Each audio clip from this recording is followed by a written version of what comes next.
Creation వెనుక creator ఉండవలసిన అవసరత లేదట. ఆ చచ్చాడు అబద్ధికుడు. ఎవడు వాడు? Stephen William Hawkins. ఆడు బ్రిటన్ శాస్త్రవేత్త. ఓ ప్రపంచ దేశాలకు వాడికి నీరాజనం పలుకుతున్నాయి. మూర్ఖుడు వాడు. దేవుడును ఒప్పుకొని ఒక నాస్తిక సన్నాసివాడు. సృష్టి పుట్టడం వెనుక క్రియేటర్ అవసరం లేదా? యూనివర్స్ వెనుక ఒరే నీ కళ్ళ ముందున్న ఒక కారు వచ్చిందంటే దాని మేకర్ ఉన్నాడురా.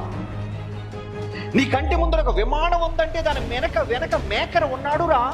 ఎంత మహావిశ్వం ఎలా వస్తుందరా ఒరే మూర్ఖుడా.